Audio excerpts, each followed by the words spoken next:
I grew up most of my childhood in San Francisco, California. And every winter, there's this thing called Dungeness crab season. Basically, there would be tons of Dungeness crabs, and my family and I would go down to the pier and go buy crabs fresh off the boat. So I was about 4 as my earliest recollection of doing this. And I was very excited. We brought them home, but I thought they were pets. I was like, oh yeah, I got new pets to play with. Mama's like, no, they're not pets. We're gonna eat them. And I was so distraught by this, like so upset at my beloved pets who I had named were gonna become dinner. And so I cried and I was like, no, Mom, can we please keep them? Can we let them go? And she's just like, yeah, we'll let them go. So she called like a family meeting, and we went upstairs to where our driveway is, and she grabbed the crabs. She grabbed my dad and myself, and she set up her camera. And she's like, "Here, go sit with your dad. Go hold on to the crabs, and wave goodbye to them. We'll have a picture to like commemorate us letting these crabs go." So we did that. We took a picture, and then she said, "Okay, now go down to your room and get ready for dinner." And so for that night, we had some shrimp. That was very, very good. It was excellent shrimp.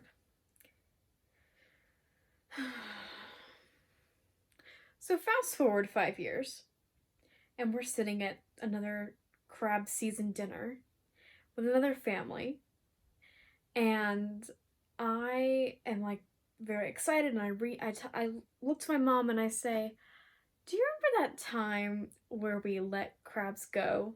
Like, do you remember that time when we got the crabs, we got them live, and then we let them go?" And my mom looks at me and she's like, "No, I don't remember that. That never happened." I was like, "No, remember we got the crabs. Remember we got them from the pier and we brought them home and then we let them go. We got a picture." And she's like, "Oh, honey, we didn't let those crabs go.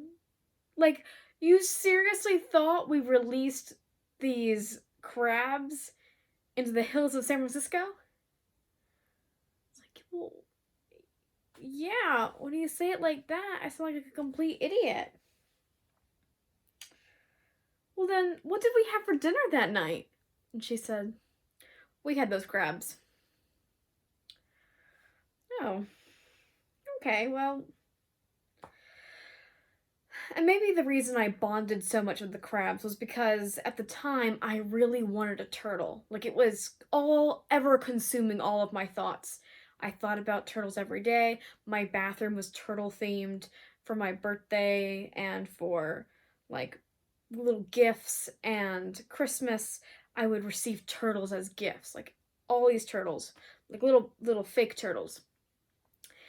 And so my grandfather had this great idea, which was, I'll just, get her a turtle.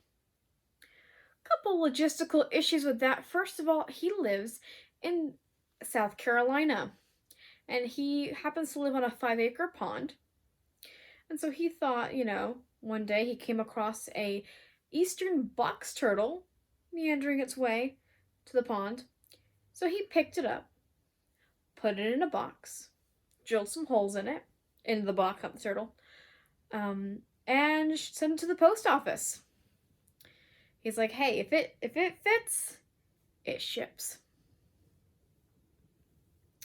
Yeah, so that turtle was overnighted from South Carolina to San Francisco, California, and arrived at my doorstep 24 hours later, which I opened it up, and I was so excited to receive a turtle. Like, insanely excited. I was like, looking up like how to take care of it. I have a reptile book.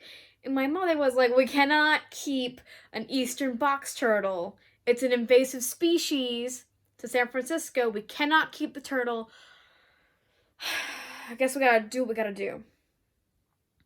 So she rips the mailing address off the box, puts the turtle, keeps it in the box, doesn't even take it out of the box, keeps the turtle in the box, retapes the box, puts my grandfather's address on the box, brings it back to FedEx, and it ships overnight back to South Carolina. That turtle had many stories to tell its friends when it got home. And it made it made it alive back to my grandfather, who took it out of the box and set it back on the edge of the pond where it scurried off faster than we've ever seen a turtle run before. And those are just two of the many stories that I have about having animals in San Francisco. Thank you.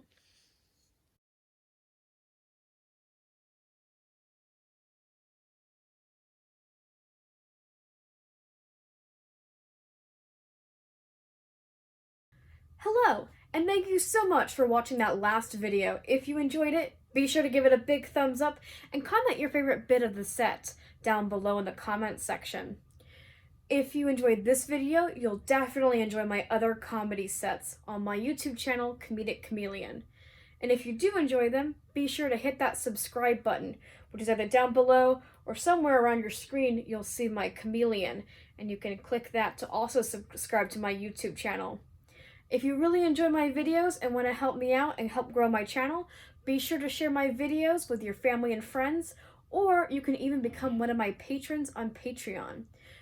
Additionally, you can also give me a coffee, the link is in the description below, which is basically a virtual tip jar in this age of COVID. That's all I have for right now. If you enjoy my videos, be sure to stick around. Every week, Wednesdays at 11:30 a.m., I upload a new comedy set, so I'll see you next week. Thanks again!